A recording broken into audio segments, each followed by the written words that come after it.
بسم اللہ الرحمن الرحیم۔ عزیز طلباء و طالبات، السلام علیکم۔ امید کرتا ہوں کہ آپ سب خیریت سے ہوں گے۔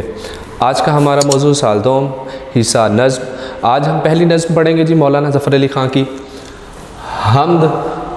اس سے پہلے میں آپ کو بتاتا چلوں، نظم جو ہے ہمارے جو بورڈ کا پیپر ہے اس میں سوال نمبر 2 ہے حصہ نظم۔ الف جز ہے نظم کے اشعار کی تشریح، بے جز ہے غزل کے اشعار کی تشریح۔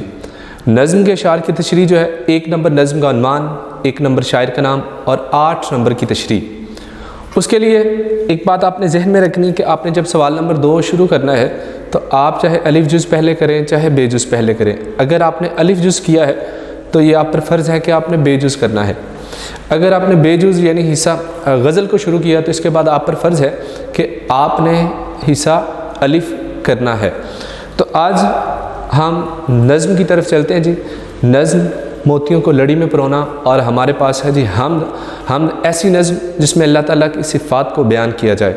تو ہر انسان، ہر شاعر جو ہے اللہ سے محبت رکھتا ہے، اللہ سے عقیدت رکھتا ہے۔ ہر ایک انسان کا اپنے رب سے محبت اور عقیدت کا اظہار جو ہے وہ سب سے مختلف ہوتا ہے۔ حمد کو پڑھنے سے پہلے ایک بات یہ بھی دھیان میں رکھنی ہے کہ ہم نمبروں کے عوض تو پڑھ ہی رہے ہیں، لیکن ہم نے ثواب کی نیت سے بھی پڑھنا ہے اور اشعار کو سمجھنا بھی ہے اور اس کو اپنی زندگی پر عمل پیرا اشعار کو کرنا ہے۔ تو آج سب سے پہلے شعر کی طرف چلتے ہیں مولانا ظفر علی خان کہتے ہیں کہ پہنچتا ہے ہر ایک میکش کے آگے دور جام اس کا، کسی کو تشنائے لب رکھتا نہیں ہے لطف عام اس کا۔ پہنچتا ہے پہنچ جاتا ہے ہر انسان تک، یعنی ہر مخلوق تک۔ میکش مراد ہے شراب، لیکن یہاں پہ شراب معنی نہیں ہے، یہاں پہ ہے رزق۔ آگے دور جام اس کا، دور جام کہتے ہیں چکر کو، شراب کے پیالے کو، اس کا مطلب بھی رزق ہے۔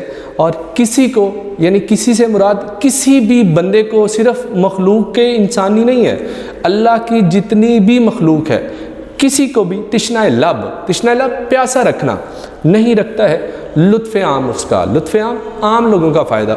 تو مفہوم کی طرف آئیے گا اللہ تعالیٰ کا لطف کرم اتنا عام ہے کہ اس کی رحمت اور عنایت کا جام ہر ذی روح تک پہنچتا ہے اور کوئی بھی طالب پیاسا نہیں رہتا۔ یعنی شاعر نے اس شعر میں جو اللہ کی سب سے بڑی خوبی بیان کرنے کی کوشش کی ہے وہ یہی بیان کرنے کی کوشش کی ہے کہ اللہ کی جو ذات ہے، اللہ نے جس انسان کو، جس مخلوق کو پیدا کر دیا، چاہے وہ اس دنیا میں ہے، چاہے اس زمین کے نیچے ہے، چاہے سمندروں کے اندر ہے، چاہے پہاڑوں کے اندر ہے، اللہ نے جس مخلوق کو بھی پیدا کر دیا، ہر مخلوق تک اللہ اس کا رزق پہنچاتا ہے۔ چاہے وہ پتھر کے اندر بھی کوئی مخلوق ہے، چاہے وہ سمندروں کے اندر بھی کوئی مخلوق ہے، چاہے وہ پہاڑوں کے اندر بھی کوئی مخلوق ہے، چاہے آسمانوں کی بھی مخلوق ہے، اللہ نے جس کو پیدا کیا ہر انسان تک، ہر مخلوق تک اللہ کا جو رزق ہے وہ ہر چیز تک پہنچتا ہے۔ تو اس کے لیے قرآن کی ایک آیت کا ترجمہ میں نے لکھا ہے، واللہ خیر الرازقین، کہ اور وہ سب سے عمدہ رزق دینے والا ہے۔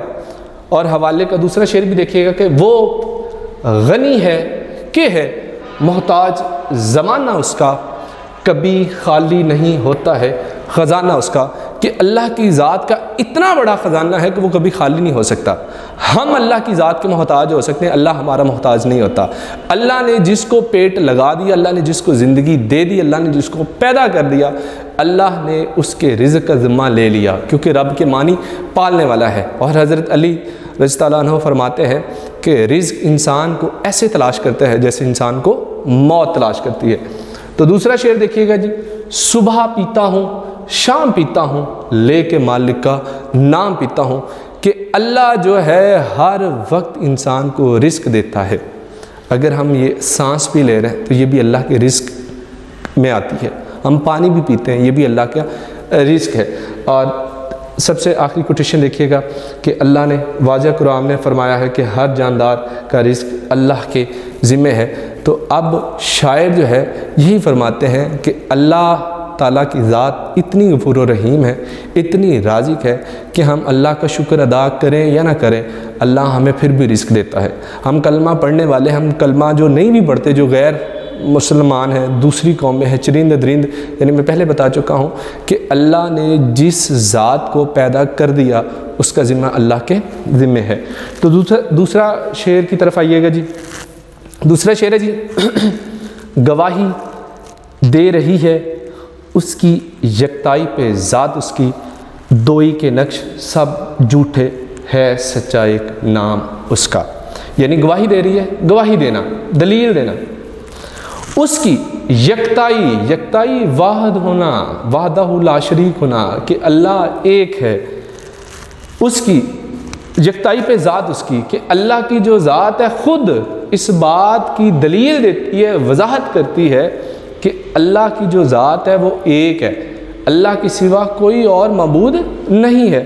دوئی کے نقش یعنی دوسرے، یعنی اللہ کی ذات کے علاوہ دوئی کے نقش سب جھوٹے، کہ اللہ کے علاوہ اور کوئی نہیں ہے، سب جھوٹ ہے سچا ایک نام اس کا، کہ اگر اس دنیا میں سچی بات ہے، اگر کوئی حقیقت ہے، کوئی ذات ہے تو وہ اللہ کی ذات ہے۔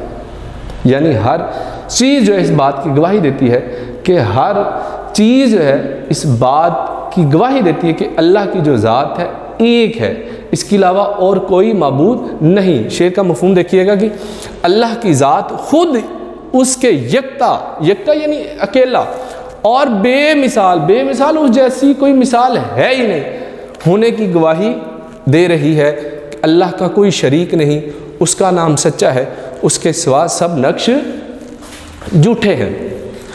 تو یہ اس کا مفہوم، اور اللہ تعالیٰ فرماتے خود کہ اللہ کے سوا کوئی معبود نہیں۔ اگر ہم کلمہ پہلا پڑھیں لا الہ الا اللہ، اس کا پہلا حصہ اگر ہم پڑھیں، دوسرا ہے محمد رسول اللہ، تو پہلا کلمہ جو ہم پڑھتے ہیں تو لا الہ الا اللہ، کہ اللہ کے سوا کوئی معبود نہیں، کہ دائرہ اسلام میں داخل ہونے کے لیے جو ہمارا کلمہ ہے وہ ہمیں اس بات کا اقرار کرنا پڑتا ہے کہ اگر کوئی ذات ہے تو وہ اللہ کی ذات ہے، اللہ کی ذات کے علاوہ اس دنیا میں اور کوئی معبود ہے ہی نہیں۔ تو شعر دیکھیے گا جی، زمانے میں سب کچھ ہے الا شریک، وہی ہے وہی وحدہ لا شریک، کہ زمانے میں ہر چیز میں کسی نہ کسی کا کوئی شریک ہے، کوئی نہ کوئی جوڑا ہے، لیکن اللہ کی ذات وہ ذات ہے جو اکیلی ہے، جس کا کوئی معبود نہیں ہے۔ تو دوسرا شعر دیکھیے گا جی، جگ میں آ کر ادھر ادھر دیکھا، تو ہی آیا نظر جدھر دیکھا، کہ میں اس دنیا میں آیا ہوں، میں نے ہر چیز کو دیکھا ہے، ہر چیز میں رب کی ذات نظر آئی ہے، کہ ہم دنیا کے جس مرضی کونے میں چلے جائیں، ہم دنیا کی جس مرضی چیز کو دیکھ لیں، اس میں اللہ کی ہمیں صفات نظر آئیں گی، اللہ کے وحدہ لا شریک ہونے کی ہر چیز ہے گواہی دیتی ہے۔